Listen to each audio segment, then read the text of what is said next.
to do that. So that's, and I'm going to do this as well. So yeah, that's an important thing as well, is to look at the opportunities for AI and what sort of enhanced efficiencies you can get, and is there new revenue streams that AI can highlight for you through brainstorming new products and those sort of things. And then also, obviously, a threat analysis would be something where you'd look at your main competitors and how many of them are starting to use AI, and are they going to then overtake your company by them gaining efficiencies, by them gaining new products and things like that to compete with you, and is that something that you need to do just to keep up in the industry? So and then the next phase is sort of a needs assessment. The why do we want to do AI in the business?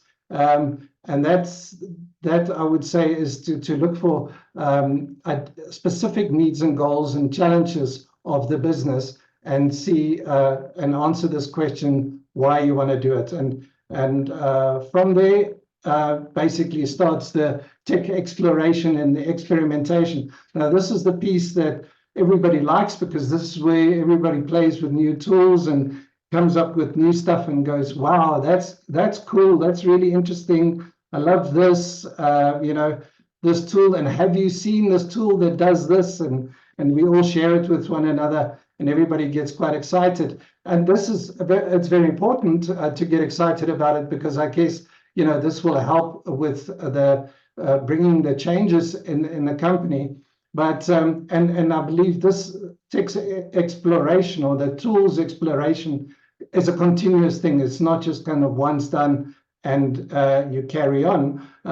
So I think that's the experimentation is quite important. And then after that, once you've sort of got a short list, then you start to do an evaluation of those tools and do an actual selection of the tools that you want to incorporate into your business. Once you've got that selection down pat, and we'll talk about the evaluation just now, just going back to that, in terms of how you evaluate business, what are the things that you look for. The implementation is the next in the process, and then training. Obviously, if people need training on the new tools, or people just need their own skills updated and those sort of things to be ready for the AI, that could play a big role, and that could be a very big step there as well. Just before I carry on, is there any sort of comments up to that point, or people who want to ask questions? Because I know Ashni, this is sort of a large part of your area, the things that the HR stuff especially is relevant for you. Yeah, absolutely. I've got no questions at the moment. It's just it's nice to put a process to what we're trying to do at the moment. Right. Yeah. And I think this is kind of might be helpful for you to take this as a process and to say, okay, all of these things that we want to do, where does it fit in this process, so that it's a logical thing and it's a step-by-step kind of process to take it forward. Okay. Gary, anything from your side? I think, Quentin, the difficult thing for a small mid-sized company with only 10 people or so, we don't have a corporate where we need a whole process. We need to know, okay, where can we use it? How can it save us money? How can it save us time? Yeah. And we don't want to go and look at our process and say, okay, let's do copywriting, but we're copywriting for corporate, so we can't really trust it now. But it's an idea generator. Yeah, absolutely. Can it do copy with SEO in clear SEO? Not really. I think there is a tool that does SEO writing, but it's not there yet. Right. So we're still using our copywriters. We're still using our graphic designers.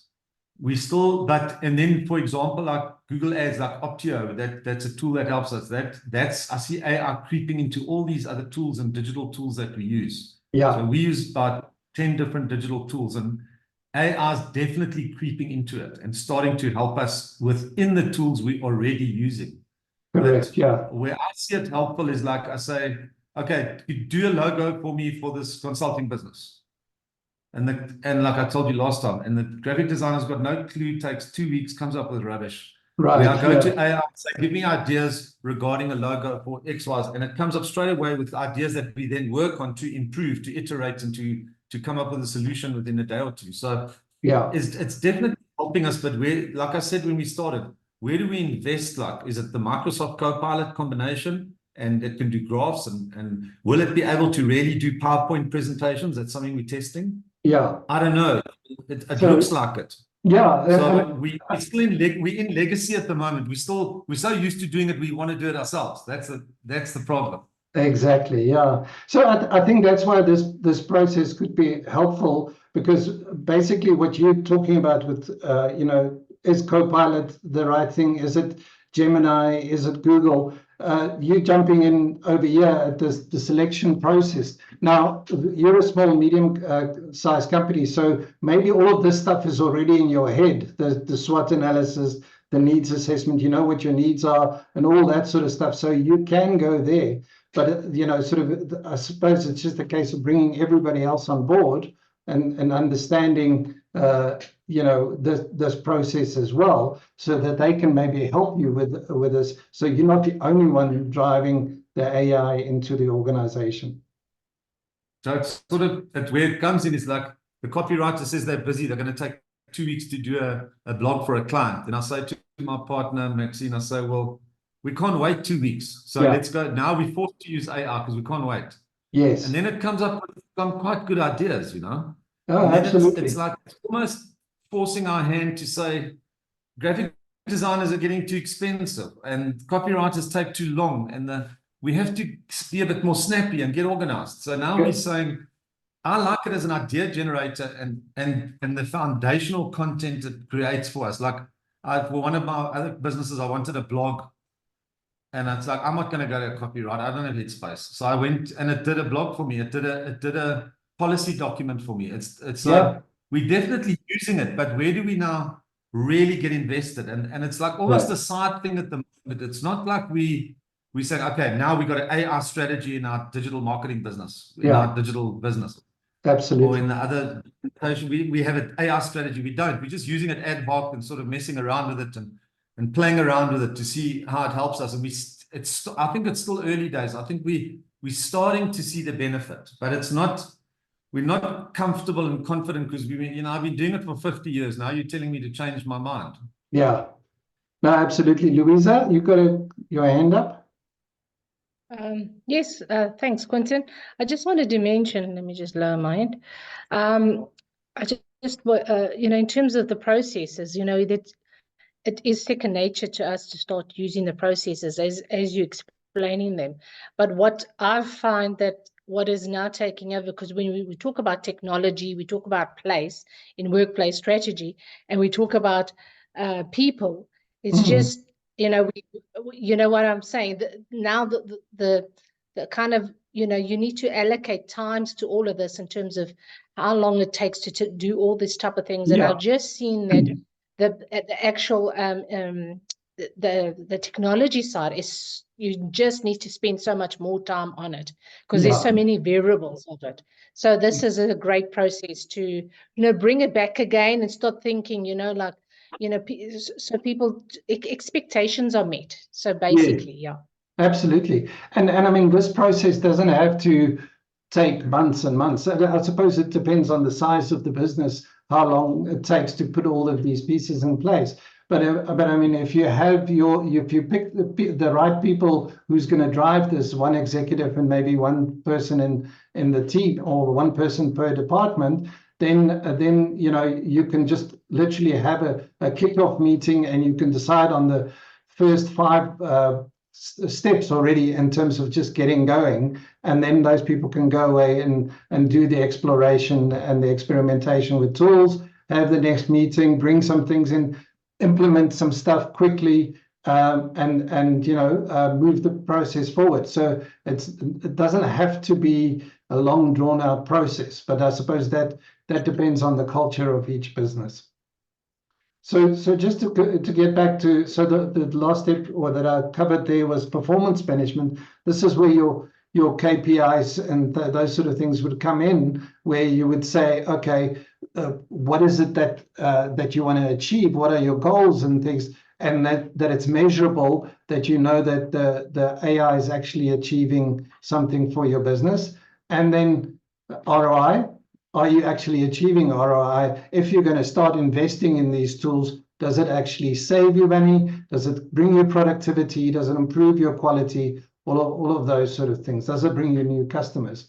And then a big step is then the automation of it. So a lot of what we're doing right now is just finding tools with single use cases. We do it quickly. We produce a picture. We write some copy for stuff. But in the end, where AI is going to have its maximum value is where these processes can be automated. You know, a simple example is, for instance, you know, we write emails, and at the moment we ask AI to help us complete the email or write the email. Now that process, if it is, you know, if you're contacting hundreds of clients or you're speaking to a large audience on email, is if you can automate that process or reply to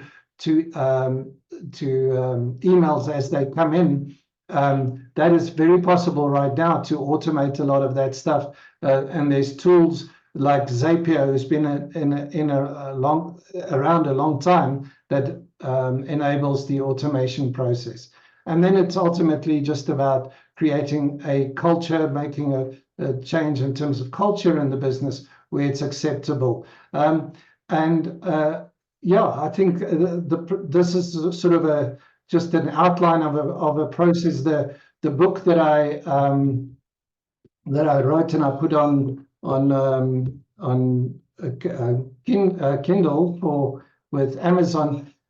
Is basically, that's what that book is. It's just an outline, is this outline, and it's a blueprint or to follow. So it's not a book that you sit and you read at night, but it's actually something that you can sit and you can go through the process.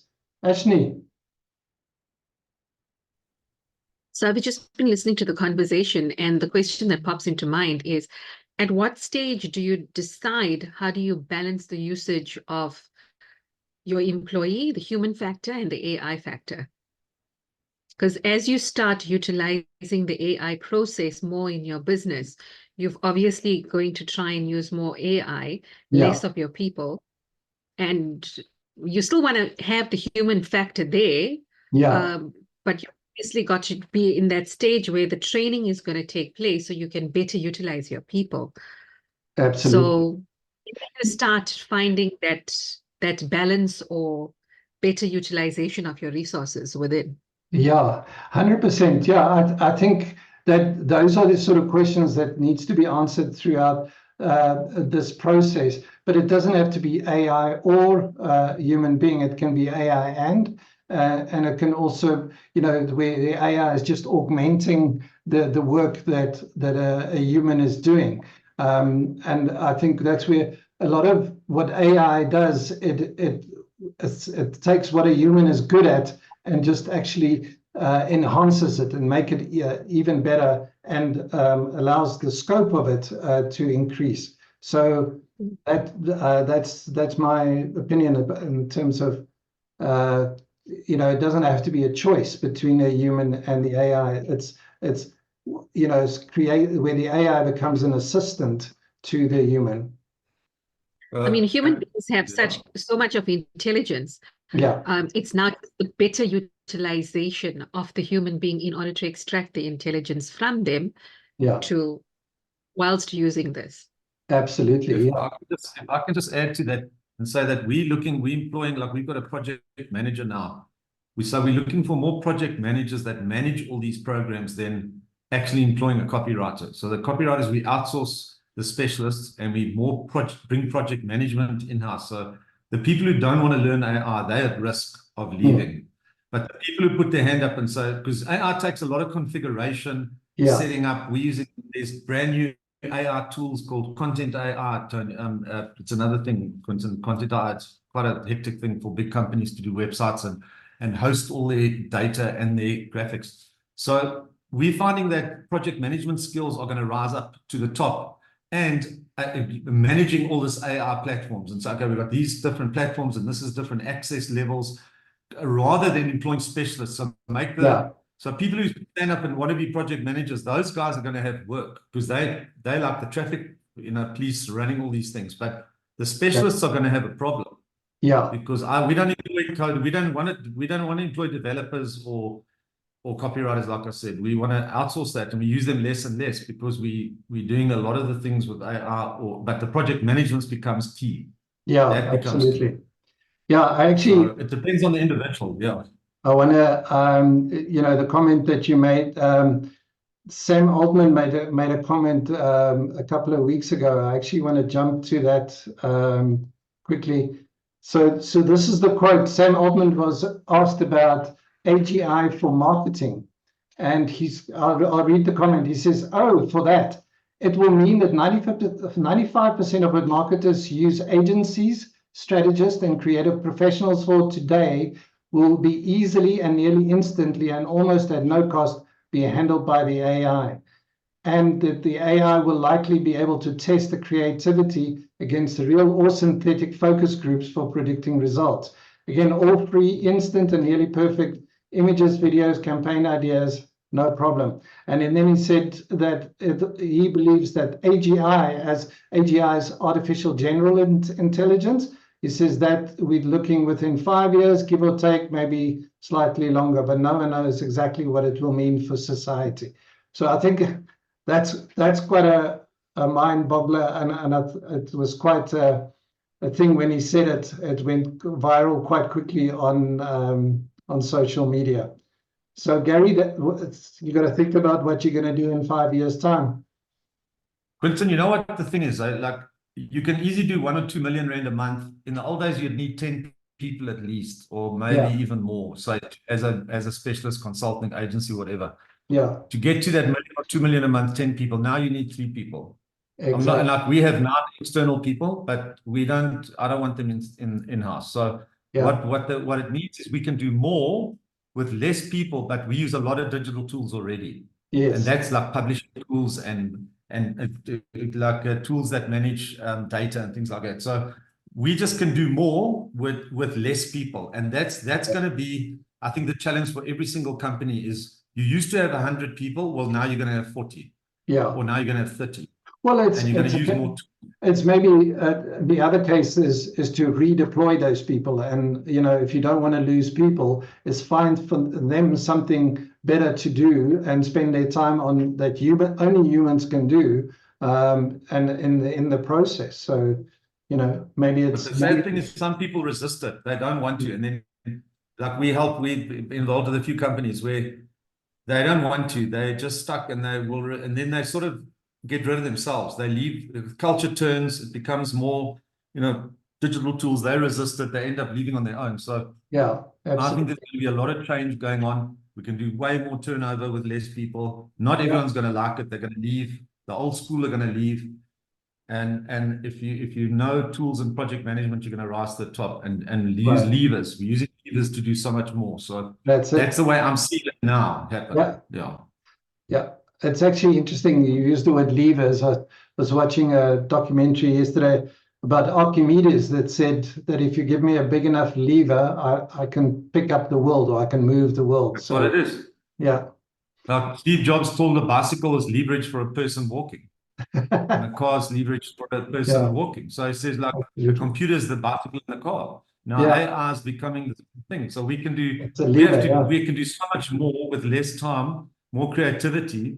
And if you look at Google Ads, Quinton, I mean, we're doing some really good Google Ads, interesting stuff for large companies, but the AI is telling me a lot what to do. We have to still structure it properly and do the architecture properly, but AI is telling me what to do. There was another one, I think you know what it is, where I said to the AI tool, it's a new one, I said, build me a landing page with, I'm a YouTube editor, I'm a video editor, and I want to go into the market, build me a landing page, do it now.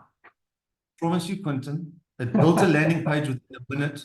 Yeah. And it was all about, it was amazing, man. Like I wanted to almost become I wanted to become a video editor with this landing page. And it was done, man. It cost me nothing, and it was done, and it was a beautiful page with images and text, and I could fill in forms. It was amazing, and it was done. Where that's a decent landing page is 15 to 20,000 rand. Yeah, I mean, it's not there yet, but it's almost there. It's like it's coming. Right. And this is the slide that I've got here. In that process, we talk about the evaluation of prospective tools. So we all know that there's tons of different tools, and they keep coming out with new stuff. And the question was, which tools to use? How do I know? So I just sort of put together a list of criteria that you can use when you're evaluating these tools. So functionality and the feature set is obviously very important. That's the essence of the tools. Ease of use, the user experience. Is it something that will be adopted easily by people in the business?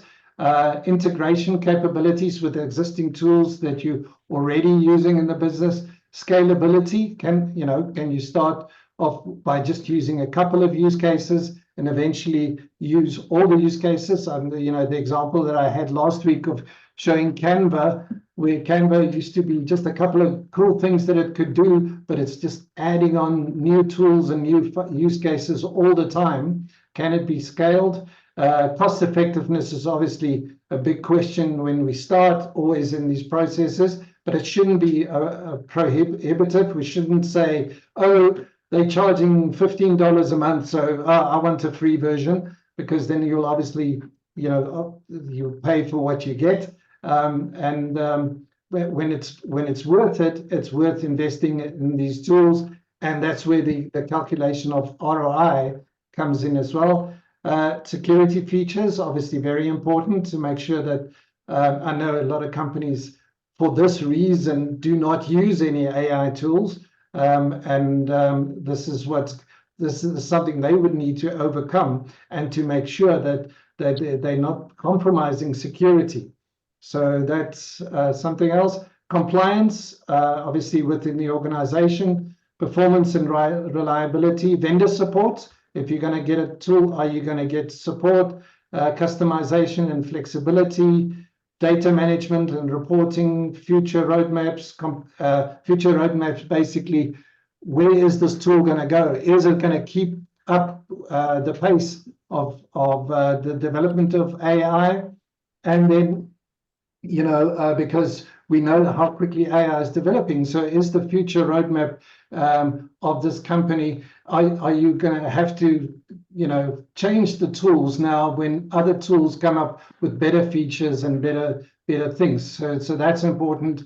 Compatibility with your existing tools, and then an exit strategy. So do they require you to sign up for a year with them, and then they won't let you go, and you pay up front for it, or can you do it month to month and then leave? So Nisha, can I ask you a popped in. question? Welcome. Yeah. Hi, Ashley. Hi. I just wanted to ask about the real world application of AI, in the sense of, for example, if you I'll give you the example that I had this week. I was using AI to write a lot of the copy for our website, and to help with different things there. But when I just experimented and gave it the link for our website and said, what do you think of this website? Is there anything that we can change? Yeah. And then it obviously told me that's not allowed. We can't, go access the internet. So I wanted to ask about, like, what I don't know, is there a solution for that, or is that something that's going to change in the future? Or that's actually a very interesting use case, and it's very doable. So I don't know which version of ChatGPT you used. Did you use the paid version or the free version? That's just on the free version. Oh, okay. I think that's where the problem lies.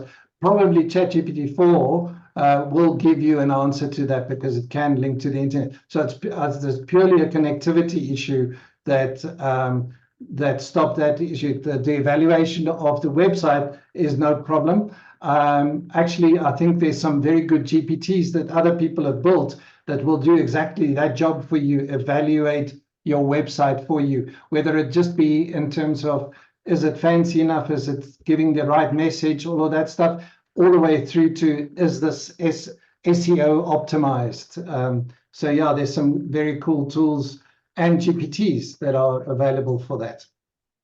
Cool. So yeah, testimonials and references always for any purchase in an organization it's important, and environmental and social impact. So those were sort of the the criteria of the tools use case. But I think just as an example to go through some business use cases, this is where when you end up the step of the needs assessment, if we go back to the process that I highlighted earlier, you know, when we get the needs assessment side of things, if we now say, okay, what are the type of things that I might need AI for, is obviously content and communication enhancement.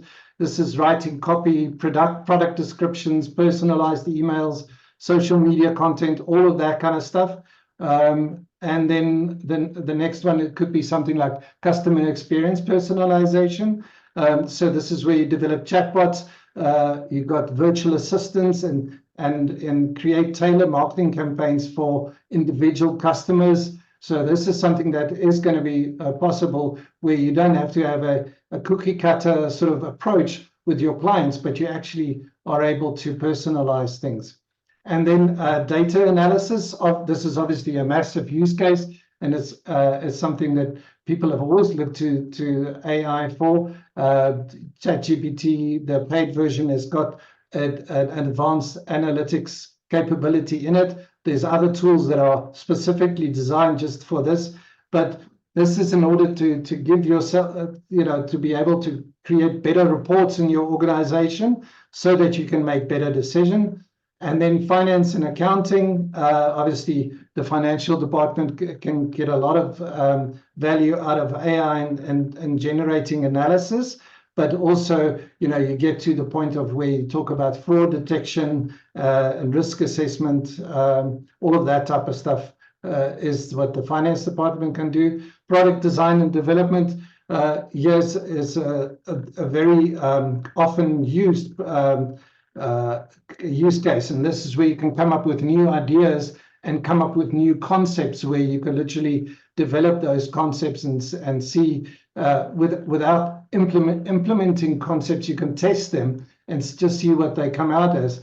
I've got on another presentation, I've got some slides showing where you know, it's a fast food outlet, and they want to test a concept of having fast food or a drive-through for ethnic food, or you know, food that are truly South African or something like that. What would that drive-through, what would the shop look like? What is the concept?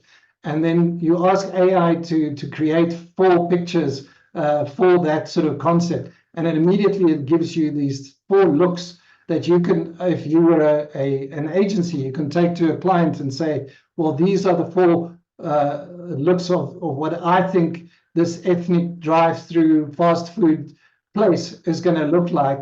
And the client can pick one, and you can start developing that, instead of waiting for weeks for you know, designers and people to come up with the idea. So I quite like the idea of product development.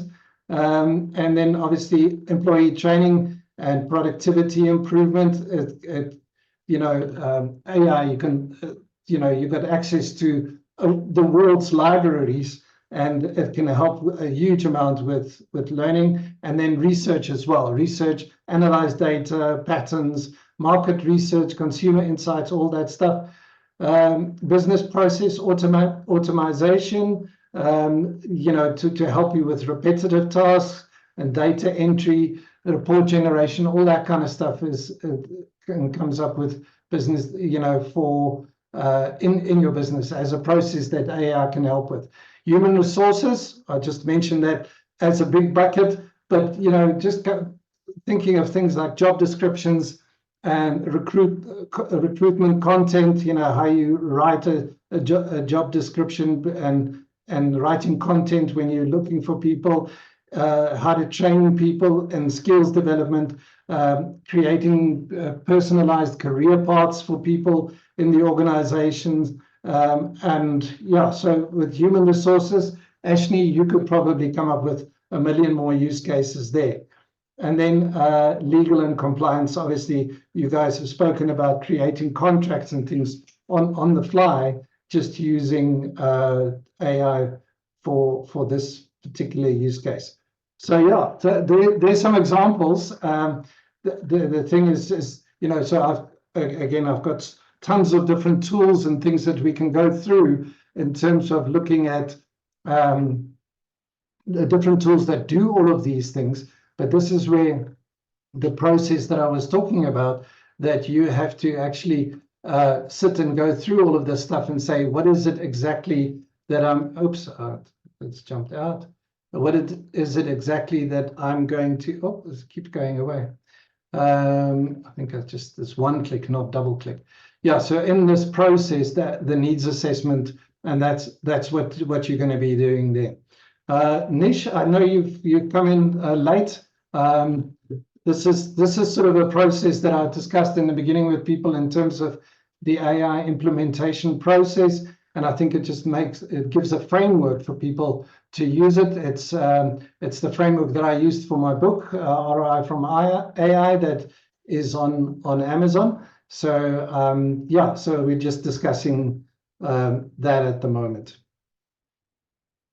Any questions, Nish? You want me to go back and start from the beginning again? No, thanks, Quentin. Sorry, man, I was teaching a digital marketing class, so it ran a little bit over. Oh, okay. But I was just saying I left a comment in because I think Ashley had said the practical uses, and I just saw, so I've got an S23 or 24, and so they've just launched an update where the Galaxy AI, so it's Samsung's version of ChatGPT, is now part of the operating system. And so tonight I'll upgrade to it. But one of the practical uses of that particular AI is that it's live language translation. So if you're communicating to someone in France, or if you're communicating to someone in Germany, you'd normally have to do it in a written way. But you could actually make a phone call and you can speak English and it will translate it into French. On the other side, they could speak French and it translates into English. And that's literally in the palm of your hand. It's in a device, and that is global communication, just on a different scale. So I think the AI that we know of ChatGPT is kind of one-dimensional to some degree, but the features in terms of using that technology for voice, etc. I mean, the paid, for me, what's changed my life is normally I've used Google, so voice activate Google, but because I've got the paid version of ChatGPT, I use the voice, the app GPT, and I use the voice system to interact. And it really is like a solid person. I can have a whole conversation. I can tell it what's in my fridge and what to cook. I can ask it to explain a concept for me. And what it'll do is it'll remember those conversations and remember what I'm asking for. So I think the next part of that iteration will be an assistant where, you say, remind me about these things. And so it builds a much cleverer Google Assistant. So I do think there's some very practical cases. I think where the impracticality comes in is large scale implementations, because it requires more than a handful of people to understand and use the technology and generate data and etc. And that starts losing its effectiveness because large scale implementations have almost lost its shine a little bit. Yes, I was speaking to another digital transformation consultant today, and he was saying, actually in real terms, there has been no practical use cases for generative AI implementation at large scale in organizations. And that's a big statement, right? Because companies are experimenting, they're trying out, they're doing, but the actual ROI, the actual use case, will probably take 6 months to a year to actually see. And so you know, it's about experimenting now more than saying, okay, this will guarantee me bottom line value or ROI. It's more about experimenting and the culture of experimentation than anything else. Yeah, it's probably correct in that process that I've got. That's where a lot of people are spending their time. But and the difficult part about that is just when you decide, okay, this is the tool, this is the direction we're going to go. You know, a new tool comes out, so it's quite a challenging thing. So I quickly wanted and see we got about 15 minutes left, but this is something that I wanted to show you guys, and it's quite a cool tool that is. Before we get there, I'm going to be talking about the large language models, and I've shown this one before, just in terms of the growth of these large language models, and in terms of the capacity. Say use this as a proxy, the tokens and the words that they can take. You know, GPT-4 that we say is now the one to use, or GPT 4.5. We talk about 128,000 tokens or 100,000 words. Well, Gemini has just come and broken the whole thing and come out with a million tokens. So, you know, this is all within the last year that the one after the other has come out with new capabilities and strength in terms of stuff that they do. Obviously, some of these tools are better at certain things than others, but you know, when Claude 2.1 came out with 200,000 tokens, 150,000 words, we said, wow, that's amazing. You can upload a whole book and ask it questions. Well, Gemini has just kind of blown that out the water. Claude 3.0 has also just come out, and they are probably in the same area. Just for those of you who want to try Gemini 1.5, maybe just go to this website. It's called DeepMind Google Technologies. Let me just jump there quickly and show you where you can try it for free. Free is always good. It's called deepmind.google/technologies, or you can actually just, I think you could Google DeepMind, and then when you scroll down, sorry, let me just go over here, you'll see you can chat with Gemini, and you can try Gemini 1.5, and then you can go and you know, go play around with Gemini 1.5. Cool. So hopefully next week some of you is going to give us a report on how good is Gemini 1.5. Louisa, will you do that? Okay. I'll do a research. Okay, great. Thank you. By the way, did you guys see that Gemini thing that I showed, or was it on the wrong screen? I think it was on the wrong screen. It was on the wrong screen. Hey, let me quickly just show you again. That's annoying. Okay, so there is Google Gemini, deepmind.google. If you click on Gemini 1.5, there you can try Gemini 1.5. All right. Thanks, Louisa, for letting me know. Okay, so this is quite a funky tool that's been out a while. I don't know if any one of you seen me show this, but it's a tool where you can literally compare all of the different chatbots to one another. So this is GPT-4, Grok, Claude, Mixtral, Gemini, whatever. So if I just play this video, you'll see that I can, at the bottom here, I can type in a question, and the question is basically then is being asked of every one of the bots. So this prompt is, write me a hyper creative story about a lemon space explorer who stumbles upon a Wild West theme. So a creative story, and then you could literally watch all 6 of these chatbots side by side writing the story, and compare them with one another. And then the cool thing is, what you could do is you could literally copy this and put this into a new prompt and copy each one of those and say, combine them for me, or do an evaluation for me. Tell me which one of these are the best. So then when I put that in there, you can see, what you'll see now when it pops up, it's going to give me a comparison that it tells me the rating that you got from the first story is a 9 out of 10. This one is a 7 out of 10. That one is an 8 out of 10. The positives and negatives from every story. So you can have the chatbot write it for you, and you can have the chatbot evaluate those stories for you as well. And then the cool thing, what it does, it actually, you can go and put all of that into one. Sorry, let me just jump back here. Gosh. Is there a question? Nish, yeah, you had a question there. Yeah. So Quentin, what do you feel is in your experience using all of them, what do you find that ChatGPT still wins out on an average basis? Yeah, I think in terms of the day-to-day stuff, and also I like the GPTs.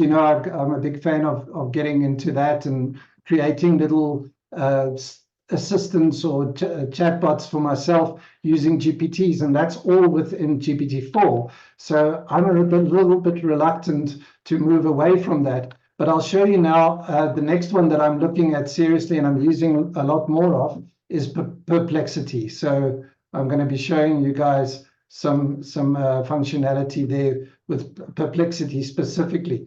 But just kind of finishing off this chatbot, as I said, you can literally go and choose whether you want 2 or 3 of them compared side by side, or do you want to compare all of them, to have 6. So there is a paid version and there's a free version.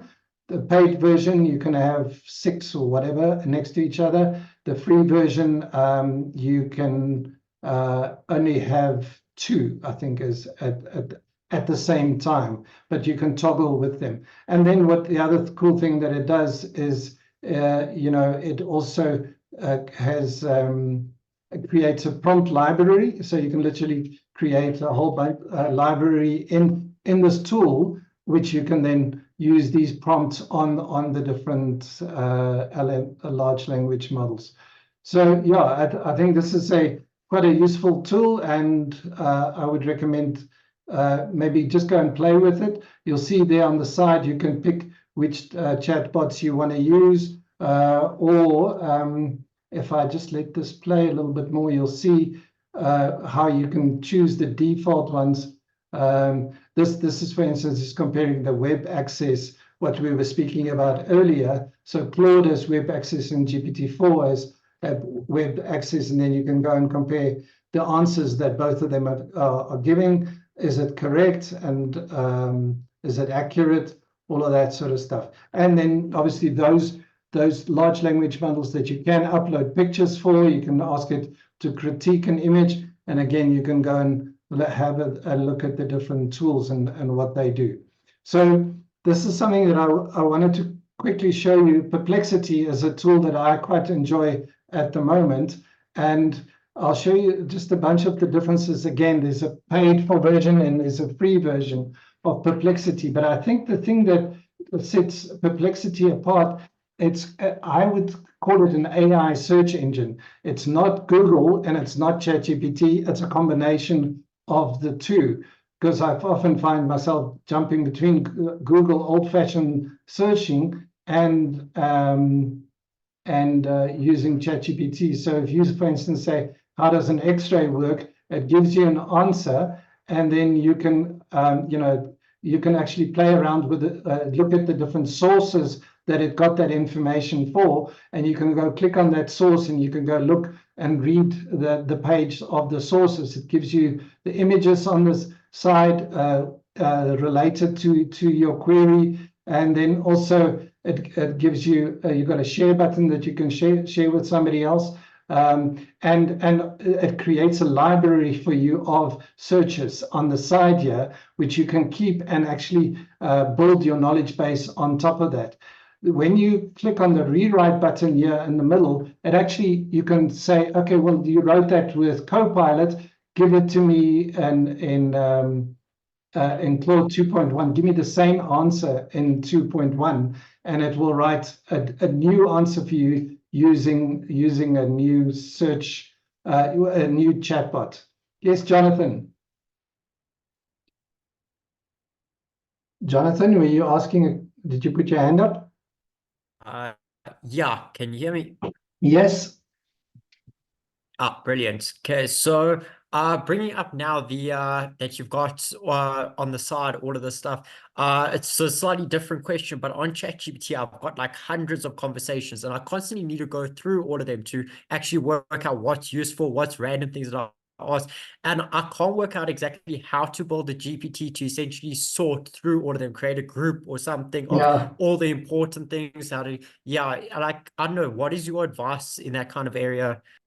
Yeah, I think that is a shortcoming of ChatGPT and most of the chatbots. It doesn't allow you to search through your history of chats unless you keep, say, bookmarks or links. You keep it in a certain way where you can go back to those sort of things. There isn't really a way to do it. I don't even know, never mind creating a GPT for it. I don't think there's a way. Where specifically on Perplexity, there is a way to do that. So you can save it into a library and go back to it. And then I'll show you just now where you can actually go and create collections of different threads that you've got, which is very useful as well. So, Jonathan, does that answer your question?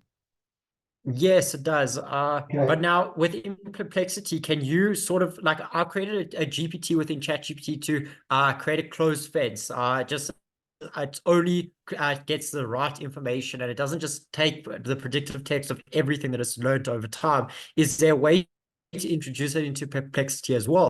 No, the GPTs will only work obviously within ChatGPT where that is. But what you can do is you can take the prompt that you use to build the GPT and transfer that over and just use it as a thread or a conversation or a collection even. Let me show you the collections, then you'll see what I mean. So here's the sources that you use to answer this question. You can, for instance, say, I don't want you to reference YouTube, and then it will remove YouTube from the resources over there. So I think it's amazing. So you can obviously copy stuff, you can have notes, or you can go and edit your original prompt. So I think it's a lot more sort of advanced features, and then it gives you related topics for you to, if you can't think of what is the next thing to ask, that it gives you suggestions of things to ask, and it produces it pretty quickly. And here's the search. It gives you an opportunity to focus your search into different areas, and you'll see it's got all these buckets. So all is a general chatbot. Academic is it searches specific papers, and then you've got writing, Wolfram, which is computations or mathematics, and then YouTube and Reddit. So I know we're running out of time, so you could literally use any one of those focus search areas to focus. Oh man, this thing that keeps starting over every time. But I'm just going to skip over. Here's the library and the collections side of it, where you can literally, well, first of all, you've got a discovery section where the Perplexity will feed you stuff based on the conversations that you got. So pretty much like Google that suggests articles or things for you. And then you've got the library that gives you all the threads of everything that you asked for, which you can then go and group into collections that you can have the same sort of threads together in one collection. So I think that is quite powerful. So here's, for instance, how you create a collection. You call it something. It's almost feels like creating a GPT, but it's not the same thing. Where you create, and there you have your description of what this collection is about. So the AI can again use this information that you give it in terms of what it is that you want to achieve with all these different conversations. In this case, you are a dietitian. You help me plan quick and easy meals, and you create a whole collection, and then you add all of your threads that is relevant to that into this, and immediately the chatbot can start giving you suggestions on things that you might like, that might be useful for you, based on all the conversations that you've had in the past with the bot. It's also got a co-pilot functionality, and the co-pilot will just guide you in terms of how to ask these questions. You see there, the co-pilot is switched on. So there, that's why the co-pilot will then give you suggestions on how to ask the questions, or, just give you the information straight out. So I think that's quite powerful. Then you can also, upload files and images and all that sort of stuff. Perplexity can do all of that. You upload an image and you ask it to describe the image, and then you ask it to generate a similar image based on that prompt that it's created. You can customize Perplexity to a large degree, which you can't do with AI, with ChatGPT or those sort of things. You could tell it which is the default bot that you wanted to use, whether you want to use Claude or Gemini. All of that is available in ChatGPT. And here's another one. It's got a playground where you can just play around with different concepts. So that in short is Perplexity. You guys, I don't know what you think of it. I've been playing with it, and I find it very useful when you get used to all of the functionality. It makes your research project very much,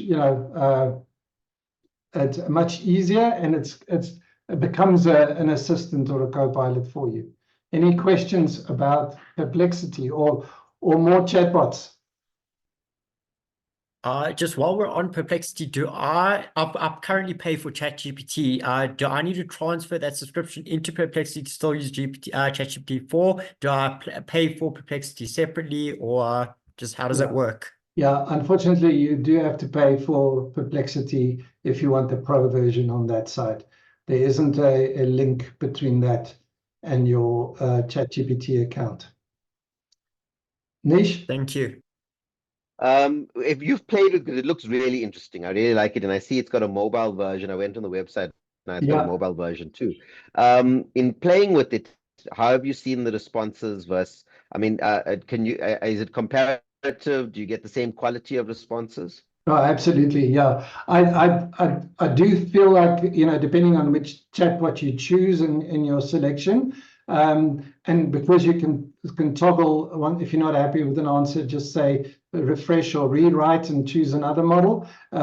It comes up pretty quickly, and also the fact that it acts as a search engine, because it gives you the sources, so I can go and verify those sources. That makes it a lot more trustworthy, in my opinion, than some of the hallucinations that we see in the other bots. Yeah, I mean, but it could have a GPT, because the threads you create, yes, they could probably say, hey, listen, do you want to move that thread to a marketplace? There we go. There could be a way to commercialize it over time if they really want. That's a good idea. I like that. Okay, yeah. So I'll go play with Perplexity. So that's that one. And there's the Perplexity is $20 a month. Gives you the unlimited pro search, unlimited file uploads. That's their payment plan. Oh, I got to show you this. So in DALL-E 3, which is in ChatGPT, you can now edit images specific, in specific, just on specific places in your image. So you can go, for instance, if that's the picture, you can go and it's got a button now called select, and then you can select, say, that one bird, and it'll remove it, or you can say add cherry blossoms to that section, and it'll add it. To remove the birds, it'll take the birds away. So it's like editing it in Canva, but it's doing it on the generation platform where it's being generated. So I think it's a pretty cool addition to DALL-E 3 now, and these things are just getting better and better. Cool. Everybody, more questions, comments?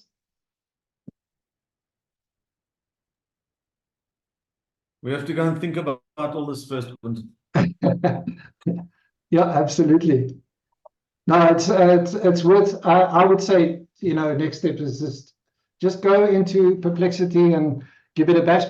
The other one that I tried, by the way, is you were talking, Nish, about talking to it in on your phone or with voice. There's one called Pi, and it's actually also a very useful one. And the difference with Pi is it speaks like a human, and not just in terms of voice, but in terms of the conversations that it's having. So you could literally just go on Pi and say, "Hi, good evening," and it'll say, "Hey, what's up? What are you doing?" "Well, I'm just sitting here, messing around with some ideas." And it'll say, "Tell me about it. It sounds very interesting." And it literally has that sort of conversation to you. And within 10 minutes, you'll feel like I'm speaking to a person, because it keeps asking you these very interesting, not probing or offensive or anything. I was doing it the other night, and it really got it. I told it a whole bunch of things about myself, which now it obviously is going to remember. So next time I have a conversation, it's going to say, "Hey, you said you're playing padel. How's that going? Are you still doing that every week, or have you given up?" Or it has that kind of conversation with you. So if you are lonely and you want a friend, go talk to Pi. So, Quentin, we don't need therapists anymore. Exactly. Pi will. That's going to save us all a lot of money. Yeah, but the difference is the Pi will. It's not just that conversation, but if you say, "No, I actually have a real problem with headaches. I get migraines and stuff. What do you suggest?" It'll then act as a normal bot, as a chat bot, as a chat GPT, and start giving you advice in that section. Or if you ask it business advice, it'll act, because it's been trained on a whole lot of data and stuff, but it's just a different approach to all the other chatbots. So go try Pi. All right. Cool, everyone. Thanks. So I have a question, and it's like completely off this the AI stuff. But what is the best computer to use? Wow. Best computer spec to have? Yeah, that is a very big question, and it's sort of, I'm going to say the dreaded words. It depends on your specific needs that you have. I mean, the computing power that nowadays for AI that businesses are getting, is just it's becoming a massive industry, and NVIDIA is the really powerful big chips and things that they are, but that's kind of on the end of where these chatbots are run on servers and those sort of things. But I think if it's just for the use cases that we mentioned, running it on if you're not running it on a local, Nish is saying, I think it's probably more about your connection to the internet. Good point. Yeah, internet connection is probably critical, but there's a lot of these tools that we talk about, it runs over the internet. They're not local, and what's the word I'm looking for? These bots, when you basically install them onto your PC and run them there, most of those you don't need that for most of these applications. So I think an ordinary laptop with medium sort of capabilities will do most of these tasks sufficiently. What's the word? So I ran a search on ChatGPT on Delhi for a logo design, and I did the same thing on my iPhone, and I got two different imaging. So even the images that I had on my laptop, when I pulled it through on my cell phone, it was very different. Okay, so do you have the one on your cell phone? Is it linked to your paid account? Yes. Oh, okay. Yes, it is. It's on the same account. Yeah, and it's the same prompts? Same prompt, but different pictures. Wow. Quality-wise, are both pictures the same quality, or is one better than the other? Quality is the same, but the look is different. Yeah. I think it's the same as if you're going to ask ChatGPT now and then start a new chat and ask them the same question. You're going to get a different answer every time. So I think that's kind of what you're seeing there. Cool. Thanks, Quinton. I've got a Right, new friend guys. now. All right. Thank you. Cheers, Cheers, everyone. Ian. Keep well, everyone. Thank you Bye. very much. Bye. Okay, cheers. Bye. Thanks.